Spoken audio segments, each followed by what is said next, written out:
The thing that is troubling about our current situation is that there's a small but enthusiastic regiment of right-wing troll Anons whose manifest misbehavior is apparently invisible to men who ought to know better.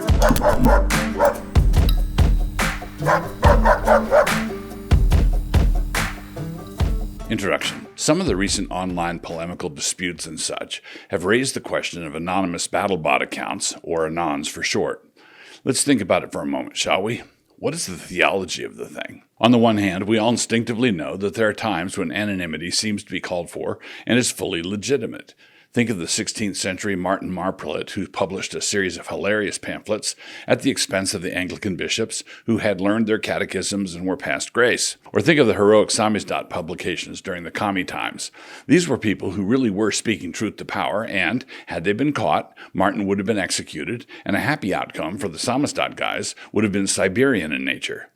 But we also know, again instinctively, that there's something profoundly unsettling and sinister and wrong about giving any credence whatever to any anonymous accusers or railers. We wouldn't accept anonymous accusations that someone mailed to a trial in a Unabomber envelope.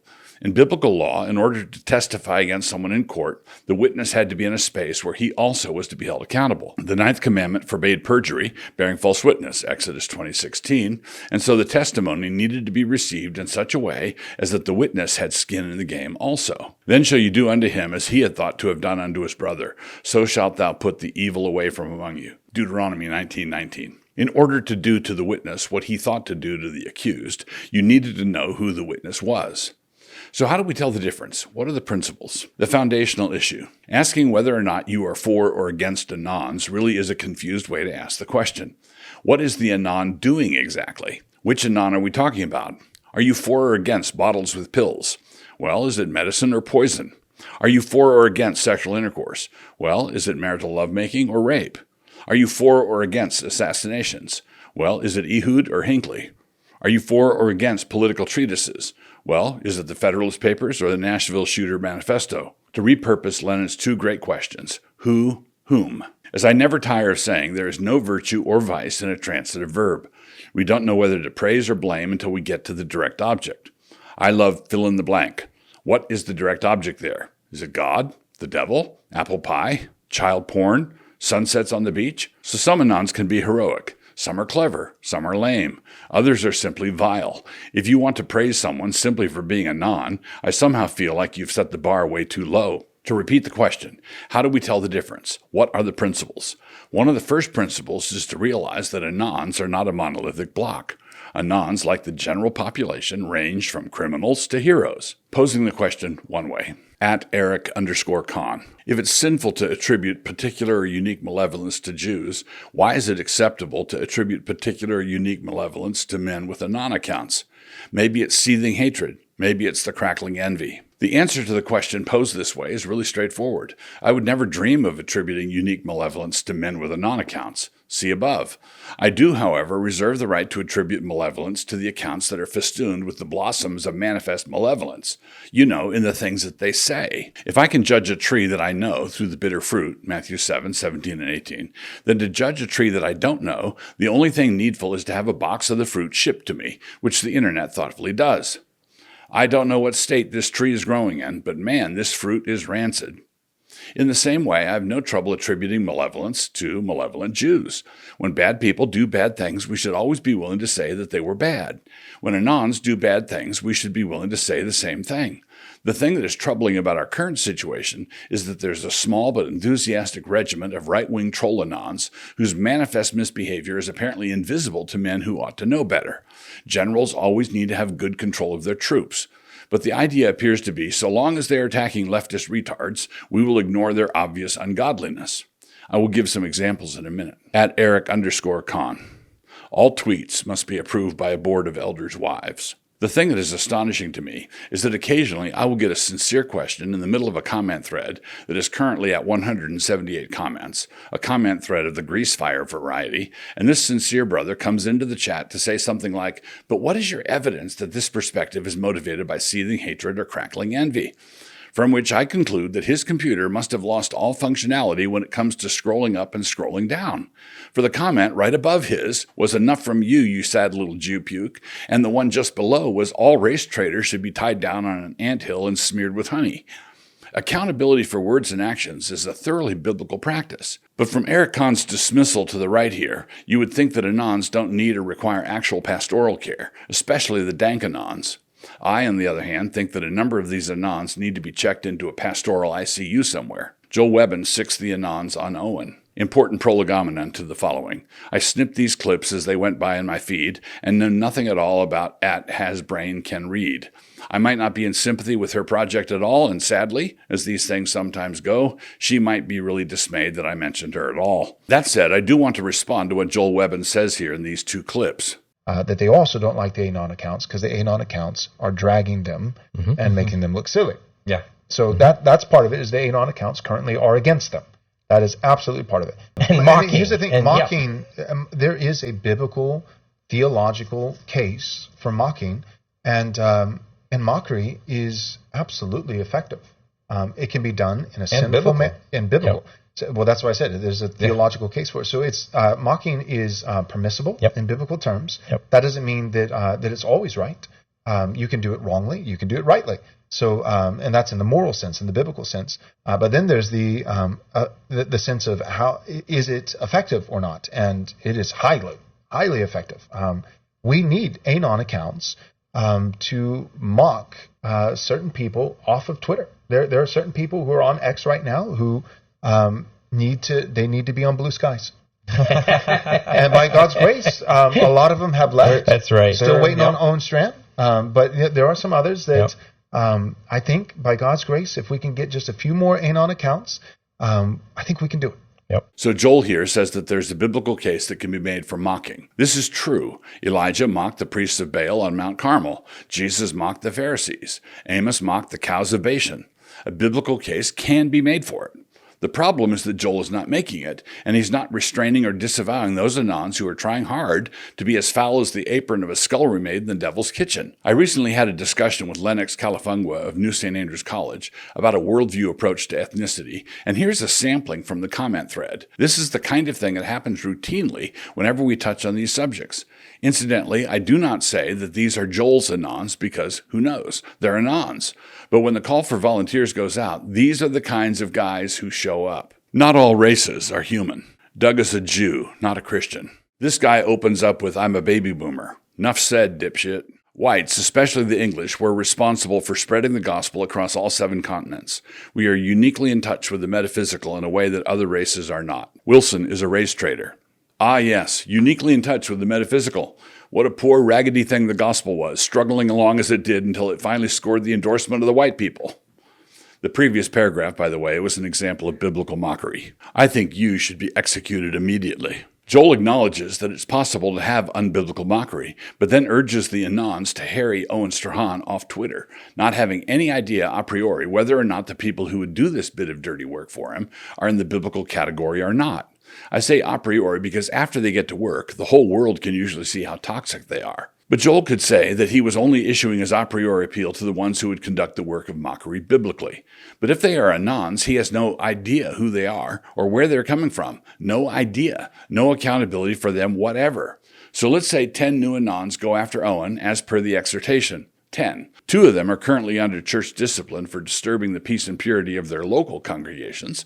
1 of them is FBI. Another 3 are trolls who work for Right Wing Watch, hoping to provoke Joel himself into saying something really silly that they could use.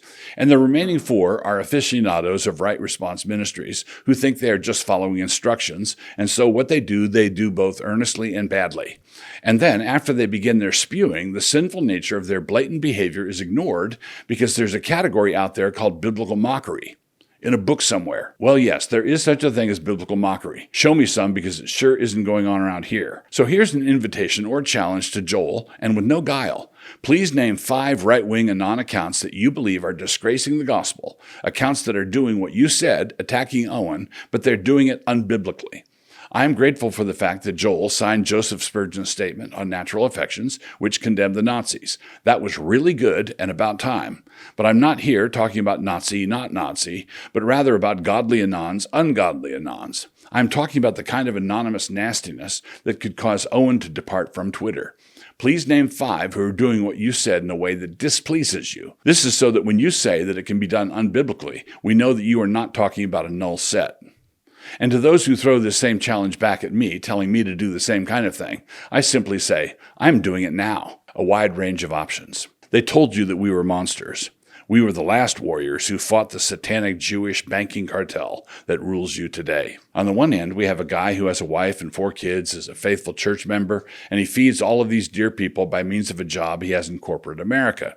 The challenge for him is that his company has an HR department that is hopped up on diversity steroids. So this guy has an anonymous account in order to express sentiments like women shouldn't be stationed on submarines, or we ought not to spend more as a nation than we take in through revenue. He needs to be anonymous because he would lose his job otherwise, and all for observing that the sky is blue, that the grass is green, and that 3 centuries ago the Pope used to be Catholic. But on the other end, the gnarly end, we find someone who would also lose his job, and good riddance. He uses his anonymous account in order to heap scurrilous abuse on anybody who crosses him in any way, and he is particularly savage with regard to ministers of the word. He is a walking embodiment of what the psalmist complains about. For look, the wicked bend their bow, they make ready their arrow on the string, that they may shoot secretly at the upright in heart. Psalm 11, verse 2, NKJV. Just think, if someone had only gotten Shimei an X account, he could have set himself up as at Jojo, man of Benjamin, the wittiest and most pointed of all the Anons. 2 Samuel 16, 5-13. I believe that he could have done himself proud. I also think that David, on his deathbed, would still have told Solomon to track that guy down. When the cover is blown, the basic rule of thumb should be this. Suppose an Anon account has been carrying on in some way, and he accidentally outs himself. Nobody else does that to him, so we can leave that question out of our casuistry. He accidentally reveals his identity to the world. In the real world, he has a family, he has a church, and he is a citizen. These are 3 governments that have a responsibility from God, according to their structure, to regulate the behavior of their members, including this guy. If the Anon was one of the sons of Eli and he was posting salacious memes about the women who served at the tabernacle, then Eli would need to do something. 1 Samuel 2:29. If the Anon was a church member, outwardly dutiful, but online he consistently mocked and attacked the pastors and elders of the church he was part of, then those same elders would need to do something about his overt dishonor. Hebrews 13:7. Hebrews 13:17, 1 Timothy 4:12. He took a vow to uphold the peace and purity of the church, and he is clearly a covenant breaker. If the Anon was engaging in defamation, slander, or threats, of the kind our guys regularly receive, then when his identity is revealed, the civil magistrate has the authority to investigate and prosecute as appropriate. Romans 13:1-7. In short, if the Anon activity is actionable activity without any injustice in any of these 3 realms, then the Anon account is illegitimate. A man has no right to do anonymously anything that is immoral or criminal. If the anonymity is protection against righteous consequences, then the anonymity is sinful. If it is protection against unrighteous consequences, then it is not. Job security? But one more area needs to be considered, which would be to ask what authority the Anon's employer might have. If the employee is serving the employer at will, the employer has the right to let that person go. He actually has the legal right to do it for no reason at all. But following the golden rule, which is to do as you would be done by, the employer would still have the right and responsibility to take action if the Anon activity were detrimental to the business or radically inconsistent with it. These activities might or might not be actionable by family, church, or state, as mentioned above, but would certainly be actionable by an employer. Say the kindergarten teacher at your local Christian school is discovered to have a raunchy OnlyFans account. Or say that the employee at McDonald's has an account dedicated to dissing McDonald's and singing the praises of Burger King. There's no reason why McDonald's should keep him on. Or let's say the sandwich maker at a kosher deli is found to be running an online Free Palestine campaign. And before you run to your keyboard to call me a Jew puke, the same principle would apply here if a supplier of halal foodstuffs was found to be running a Stand With Israel website. In a free country, businesses should be allowed ordinary measures to protect their brand. Such ordinary measures are not cancel culture. With regard to employment, the one thing that we should all stand against is the concerted and contrived effort by any mob, left or right, to cancel a person's livelihood simply for being out of step with their political agenda. What this kind of pressure does is create an artificial and temporary controversy designed to strong-arm a business, and it is simply an approach to life that puts thugs in charge. Nice little business you have there. It would be a shame if it employed any Republicans, e.g. the Thomas Accord case. Prior to the publication of Stephen Wolfe's book, an attempt was made to get us at Canon to cancel the book because of Stephen's association with Thomas Accord. Accord was accused of saying some vile stuff online through an Anon account, a charge which he at the time denied. Our response was therefore to tell the cancelers to pound sand. A bit later, as the story was unraveling, I also wrote this piece. I would urge everyone who thinks we are being soft on such issues to read through it carefully. We were not about to cancel Wolfe simply because Accord had become a designated target. At the same time, this stand of ours provided no protection at all for Accord. He was the one who had done some bad things that had harmed himself and his family. He was the headmaster of a classical Christian school, and what he had done was inconsistent with the mission and reputation of the school. He had been a dark Anon, and then he had lied about it. He had to go. Play stupid games, win stupid prizes. In a free country, employers should have the legal right to dismiss employees who embarrass them or bring some kind of shame or disrepute on their company. By the same token, in a decent country, activists should not harass a company to get them to fire someone simply because that person holds to a particular set of political beliefs. This distinction is not a complicated one.